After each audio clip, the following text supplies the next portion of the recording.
வணக்கம் நண்பர்களே. தமிழ்நாடு பாஜகவின் முன்னாள் தலைவர் அண்ணாமலை இவர் குறித்து பேசினாலே நிறைய எதிர்ப்புகள் வரும். காரணம், அவருக்கென்று செயற்கையாக உருவாக்கி வைத்திருக்கும் ஒரு மனிதர்கள் கூட்டம். அவர்கள் அரசியல்வாதிகளும் அல்ல, ரசிகர்களும் அல்ல. மும்பையில் அண்ணாமலை ஒரு தேர்தல் பிரச்சாரம் மேற்கொள்கிறார். இப்போது மும்பை மாநகராட்சி அந்த வார்டுகளுக்கெல்லாம் பஞ்சாயத்து தேர்தல் நடக்கிறது. உள்ளாட்சி தேர்தல் என்று வைத்துக் கொள்ளுங்கள். அந்த உள்ளாட்சி தேர்தலில் மும்பை அவர் தமிழர்கள் இருக்க பகுதியான மாலாட்டு, தாராவி இந்த மாதிரி இடங்களில் போய் ஒரு அங்கே இருக்கிற பிஜேபி கேண்டிடேட்டுக்காக பிரச்சாரத்துக்கு இவரை ஏன் கூப்பிட்டாங்கன்னு தெரியல, இவரை கூப்பிட்ருக்காங்க. இவர் ஏதோ தனக்கு ஒரு மாயை உருவாக்கி வைத்திருக்கிறார் அல்லவா.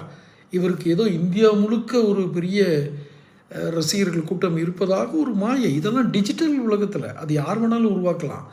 அதை வச்சுக்கிட்டு இவரை கூப்பிட்டாங்க போல இருக்குது. ஏன் இவ்வளோ இதாக சொல்கிறேன் அப்படின்னா, அங்கேயும் போய் வழக்கம் போல் உளறியிருக்காரு. மும்பை மகாராஷ்டிராவின் நகரம் அல்ல. எத்தனை புத்திசாலித்தனமான பேச்சு பார்த்தீங்களா. அது எவ்வளோ சென்சிட்டிவான ஏரியா அந்த மும்பை. தமிழர்களை 80களுடைய இறுதியில், இவர் பிறந்திருப்பாரா இல்லையான்னு நமக்கு தெரியல, இவர் வயசு நமக்கு ஒன்றும் சரியாக தெரியல, யார் அண்ணாமலை 80களுடைய ஆரம்ப கட்டம் அந்த 80களில் தமிழர்கள் அங்கே இருக்கக்கூடாதுன்னு விரட்டி அடிக்கப்பட்டது அந்த மும்பை மாநகரம். மாநகரத்தில் இருக்க தமிழர்கள்லாம் வெளியே அனுப்புங்க அப்படின்னு சொன்னார். மகாராஷ்டிராபுரம் இல்லை, பர்டிகுலர்லி மும்பை. அப்படி ஒரு சென்சிட்டிவான இதை சிவசேனா அப்போ இருக்க பால் தாக்கரே அதை பண்ணியிருந்தார்.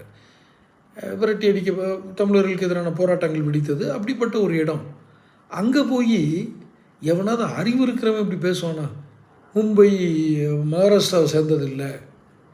நீங்கள் என்ன அர்த்தத்தில் சொல்லியிருந்தாலும் சரி. அவர் என்ன சொல்லியிருக்காரு, மும்பையோடைய பட்ஜெட் தமிழ்நாடு மன்னிக்கணும், மாநகராட்சிகள்லேயே மதுரை மாநகராட்சி இவ்வளவு, அந்த மாநகராட்சி இவ்வளோ தான் போடுது. மும்பை மாநகராட்சியுடைய பட்ஜெட்டே இருக்கையிலே கூடுதல். அதனால் மும்பை மகாராஷ்டிராவுக்குள்ளது கிடையாது, அது இன்டர்நேஷ்னல் லெவலில் சர்வதேச நகரம். இப்படி அர்த்தத்தெல்லாம் சொல்லியிருப்பேன்னு அவர் பின்னாடி உருட்டுவார் உட்காந்து. என்ன ஒரு அறிவாளித்தனம். ஒரு மண் சார்ந்த உணர்வுள்ள ஒரு இடம், அவர்களுக்கு தங்களுடைய மண் சார்ந்த ஒரு உணர்வு தலை தோங்கி நிற்கக்கூடிய இடம். அங்கே போய் இந்த நகரம் உங்களுக்கு கிடையாது அப்படின்னா இதுக்கு பேர் என்னது? அறிவு கட்டத்தனம்ங்கிறது தவிர வேறு. அதை சொல்லாமல் இவ்வளோ நேரம் தவிர்த்து வந்தேன். இப்படி ஒரு முட்டாளை உலகத்தில் பார்க்க முடியுமா? இந்த முட்டாள் சொல்லி தான் அந்த துரோகிகளெல்லாம் என்டிஏயில் சேர்த்துருக்காங்க தமிழ்நாடு தேர்தலில். இன்னும் இவர் இவர் மட்டும் வளருவார், ஆனால் எல்லாத்தையும் வச்சுருவார். தொடர்ந்து பேசுவோம்.